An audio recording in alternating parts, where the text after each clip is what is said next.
अर्थशास्त्र दो शब्दों से मिलकर बना है, अर्थ और शास्त्र। अर्थ का अर्थ होता है पैसा, ठीक है। यहाँ पे अपन कह सकते हैं कि अर्थ का अर्थ क्या होता है, पैसा होता है। इसको दो भागों में ब्रेक कर दिया मैंने। और शास्त्र का अर्थ होता है ज्ञान। बताइए कोई समस्या यहाँ तक?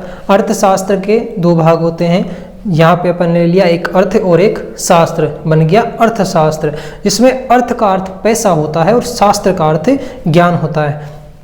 अब देखेंगे विश्व में अर्थशास्त्र के जनक कौन है। विश्व में अर्थशास्त्र के जनक एडम स्मिथ है, जिन्होंने एक पुस्तक लिखी थी an inquiry into the nature and the causes of the wealth of nations, ठीक है, सन 1776 में लिखी थी। वो भी डिस्कस करेंगे। बस अभी आपको देख लेना है कि अर्थशास्त्र के जो जनक है, विश्व के अर्थशास्त्र के जनक, वो एडम स्मिथ है। कौन है? एडम स्मिथ है। विश्व के अर्थशास्त्र के जनक एडम स्मिथ है। एडम स्मिथ कौन है? विश्व के अर्थशास्त्र के जनक है। तो भाई भारत के अर्थशास्त्र के जनक किन्हें माना जाता है? कौटिल्य को माना जाता है, ठीक है। अब देखिए अर्थशास्त्र की डेफिनेशन की बात करेंगे कि इसकी डेफिनेशन क्या है।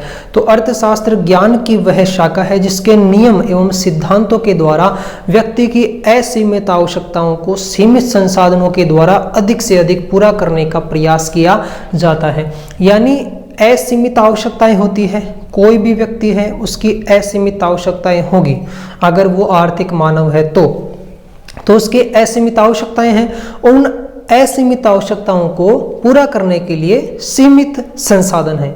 यानी आप बहुत सारी चीज़ें खरीदना चाहते हो, बहुत सारी चीज़ें प्राप्त करना चाहते हो, लेकिन आपके पास पैसा तो सीमित मात्रा में है।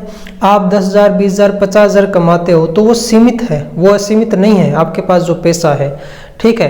तो असीमित आवश्यकताएं हैं और उनको पूरा करने के लिए सीमित संसाधन होते हैं। तो इसी से और फिर प्रयास क्या करती है अर्थशास्त्र कि अधिक से अधिक पूरी हो जाए वो आवश्यकताएं। इस प्रकार से कार्य करती है अर्थशास्त्र। तो एक साथ आप याद करेंगे कि अर्थशास्त्र ज्ञान की वह शाखा है, अर्थशास्त्र ज्ञान की वह शाखा है जिसके नियम एवं सिद्धांतों के द्वारा, जिसके नियम एवं सिद्धांतों के द्वारा व्यक्ति की असीमित आवश्यकताएं कैसी है?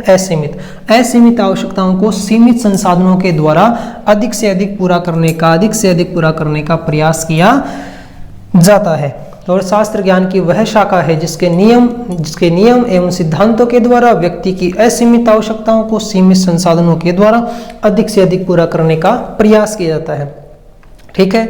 अर्थशास्त्र ज्ञान की वह शाखा है जिसके नियम बिल्कुल नियम एवं सिद्धांतों के द्वारा व्यक्ति की असीमित आवश्यकताओं को सीमित संसाधनों के द्वारा अधिक से अधिक पूरा करने का प्रयास किया जाता है, ठीक है। एक इसमें नियम और सिद्धांत होते हैं अपने, ठीक है। दूसरा व्यक्ति की असीमित आवश्यकताएं होती है, असीमित आवश्यकताएं होंगी।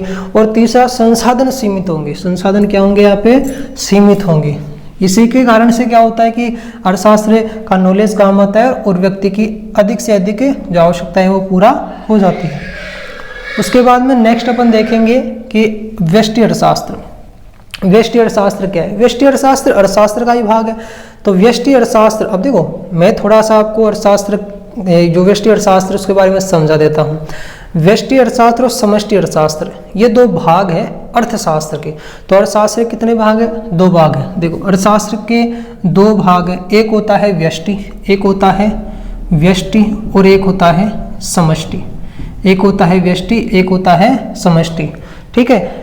तो व्यष्टि और समष्टि अर्थशास्त्र के दो भाग हैं, ठीक है। इन शब्दों का सर्वप्रथम प्रयोग रेगनर फ्रिश ने किया था। किसने किया था? रेगनर फ्रिश ने किया था 1933 में किया था। भाई कब किया था? 1933 में किया था। तो व्यष्टि और समष्टि अर्थशास्त्र के ही दो भाग हैं। अब व्यष्टि अर्थशास्त्र को भी समझेंगे और समष्टि अर्थशास्त्र को भी समझ लेंगे, ठीक है। तो सबसे पहले आपने क्या समझा सर? आपने देखा अर्थशास्त्र दो शब्दों से मिलकर बना है, व्यष्टि और अर्थशास्त्र में अर्थ और शास्त्र, यानी अर्थशास्त्र, अर्थ का अर्थ होता है पैसा और शास्त्र का अर्थ होता है ज्ञान, ठीक है। उसके बाद में अपन ने यहाँ पे देखा कि विश्व के अर्थशास्त्र के जनक कौन है? एडम स्मिथ है। और भारत के अर्थशास्त्र के जनक कौन है? यहाँ पे कौटिल्य है। अब देखिए अर्थशास्त्र की परिभाषा देख ली है। अब देखेंगे व्यष्टि अर्थशास्त्र। व्यष्टि अर्थशास्त्र क्या होता है? व्यष्टि अर्थशास्त्र अर्थशास्त्र का वह भाग है जिसमें एक एक इकाइयों का, व्यक्तिगत इकाइयों का लघुता का, सूक्ष्मता का और छोटे समूह का आर्थिक अध्ययन किया जाता है। यानी व्यष्टि अर्थशास्त्र, आप यहाँ से लिख सकते हो आराम से, ये आप ही के लिए है, ठीक है। व्यष्टि अर्थशास्त्र, व्यष्टि अर्थशास्त्र अर्थशास्त्र का वह भाग है जिसमें व्यक्तिगत इकाइयों का, कौन सी इकाइयों का, व्यक्तिगत इकाइयों का, सूक्ष्मता का यानी सूक्ष्म चीजों का, लघुता का, छोटे समूह का, छोटे समूहों की आर्थिक क्रियाओं का अध्ययन किया जाता है। बड़ी क्रियाओं का नहीं, छोटी क्रियाओं का, लघुता का, सूक्ष्मता का, है ना, आर्थिक अध्ययन किया जाता है। यह था अपने पास व्यष्टि अर्थशास्त्र। अब देखेंगे समष्टि अर्थशास्त्र क्या होती है।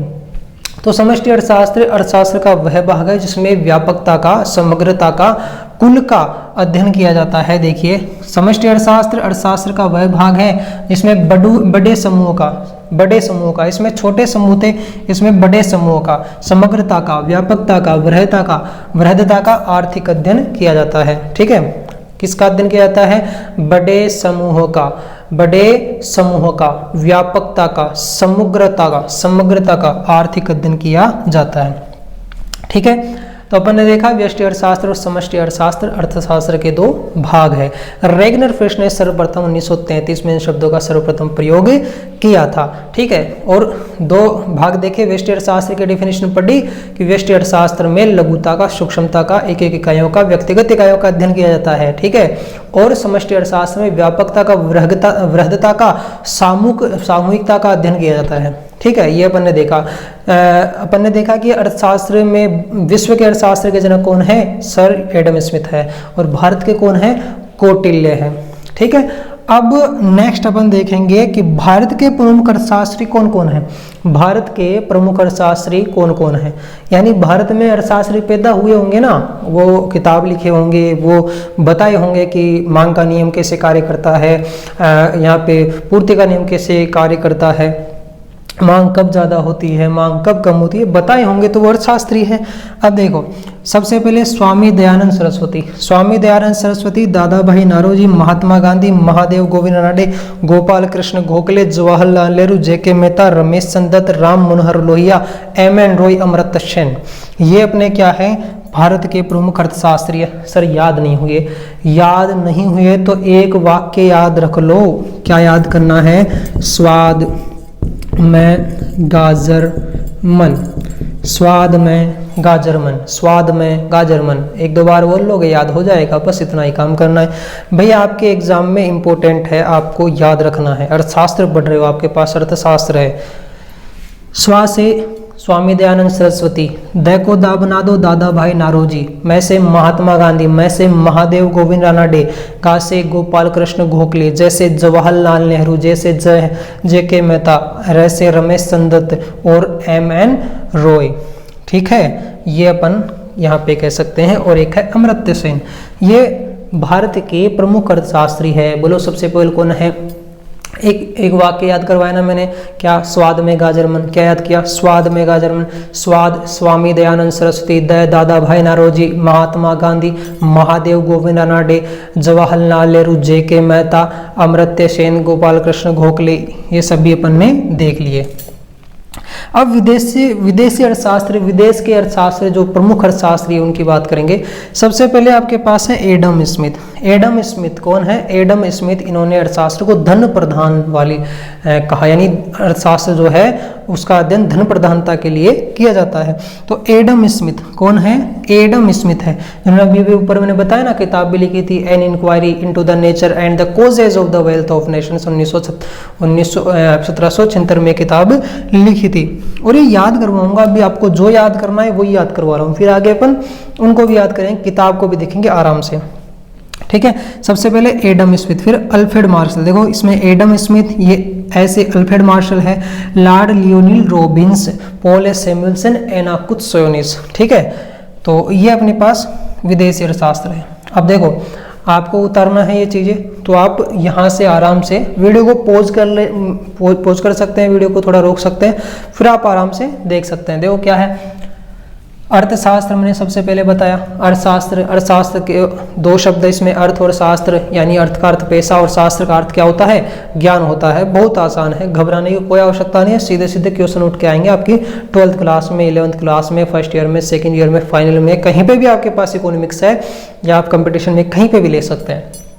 तो अर्थशास्त्र का अर्थ अपन ने देख लिया। व्यष्टि और समष्टि अर्थशास्त्र क्या है, इसके दो भाग है। रेगनर फिश ने सन 1933 में सर्वप्रथम इन दोनों शब्दों का प्रयोग किया था, आराम से देखना है। विश्व के अर्थशास्त्र के जनक पूछे तो एडम स्मिथ है, और भारत के अर्थशास्त्री पूछे तो कौन बताना है, कौटिल्य बताने हैं। फिर अपन ने अर्थशास्त्र की डेफिनेशन देखी कि अर्थशास्त्र ज्ञान की वह शाखा है जिसके नियम और सिद्धांतों के द्वारा व्यक्ति की असीमित आवश्यकताओं को सीमित संसाधनों के द्वारा अधिक से अधिक पूरा करने का प्रयास किया जाता है, ये अपन ने देखा। फिर इसमें व्यष्टि अर्थशास्त्र ली।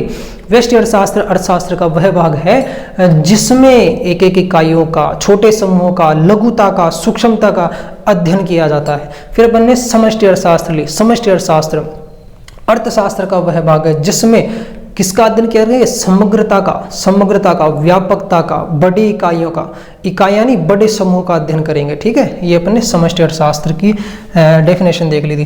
फिर भारत के अर्थशास्त्र देखे तो मैंने एक आपको रूल याद करवा दिया, एक नियम याद करवा दिया है, या फिर आपको एक ट्रिक याद करवा दी है। स्वाद में गाजर मन, स्वाद में गाजर मन, गाजर होती है ना स्वाद में मस्त लगती है, स्वाद में गाजर मन, स्वाद में गाजर मन, स्वाद में गाजर मन। तो स्वाद में क्या होता है, स्वामी दयानंद सरस्वती, दादा भाई नारोजी है। स्वाद में मैं से महात्मा गांधी, महादेव गोविंद रानाडे, जवाहरलाल नेहरू, जेके मेहता, ठीक है, और यहाँ पे अमर्त्य सेन, जवाहरलाल नेहरू, ये सभी। और विदेशी अर्थशास्त्री एडम स्मिथ पहले, अल्फ्रेड मार्शल दूसरे, लॉर्ड लियोनिल्स तीसरे, पॉल सैमुएल्सन चौथे, और लास्ट में एना कुत्तोसोनिस, ठीक है। तो ये आपके लिए पहला वीडियो था, that is the first video to you. आपके लिए पहला वीडियो मैंने बनाया है, कैसा लगा आप बिल्कुल कमेंट करें और बताइए आगे वीडियो आपको चाहिए। मैं जारी रखूंगा अपने वीडियो बनाना, आपका सपोर्ट मिला तो बहुत अच्छा होगा। तो वीडियो को आप शेयर करें और चैनल को सब्सक्राइब और वीडियो को ज़रूर लाइक